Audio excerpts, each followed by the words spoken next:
দয়া করে শুনলে আমি খুশি হব। ইনশাআল্লাহ আপনাদের ইউনিভার্সিটি লাইফে এগুলো কাজে লাগবে আমি যা যা বলবো।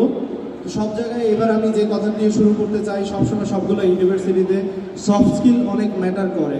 অ্যান্ড সফট স্কিল বলতে আমি কি বোঝাই, পাংচুয়াল হওয়া। যেমন আপনারা এখানে আসেন, চুপ করে বসে থেকে শোনাটা হচ্ছে ইম্পর্টেন্ট। আপনি যদি লাউডলি কথা বলেন, আমাকে ডিস্টার্ব করেন, এগুলো হচ্ছে পাংচুয়ালিটির মধ্যে পড়ে না। সো সফট স্কিলের মধ্যে প্রথম যে জিনিসটা সেটা হচ্ছে পাংচুয়ালিটি চলে আসতে হবে আপনার মধ্যে। ডান? শুনতে পাচ্ছেন পারফেক্টলি? পিছন থেকে শোনা যাচ্ছে? একেবারে পিছনে। Perfect, thank you very much. So number 1, punctual হওয়া উচিত।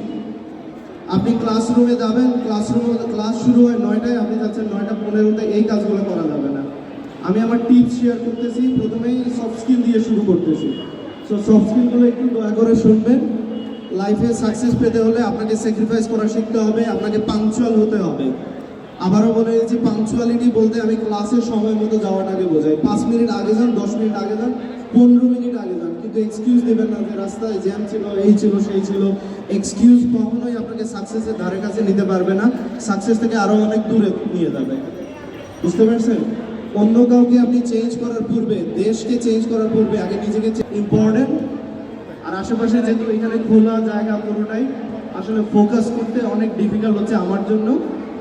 আমার মনে হচ্ছে স্টুডেন্টদের জন্য হয়তো বা ফোকাস করতে এখানে ডিফিকাল্টি হচ্ছে। ওকে, তো একটু মনোযোগ সহকারে আমাকে শুনবেন সবাই, আমি খুব খুশি হব। টাইম ম্যানেজমেন্টের দিকে সবাই একটু গুরুত্ব দিবেন। টাইম ম্যানেজমেন্ট বলতে আমি এখানে কি বোঝাচ্ছি সেটাও আমি এক্সপ্লেইন করি। আপনার প্রতিদিন সবার কাছেই 24 ঘন্টা সময় থাকে, সেই 24 ঘন্টা সময়কে কিভাবে ইউটিলাইজ করবেন সেটা অনেক গুরুত্বপূর্ণ একটা বিষয়। আমার ইউনিভার্সিটি লাইফ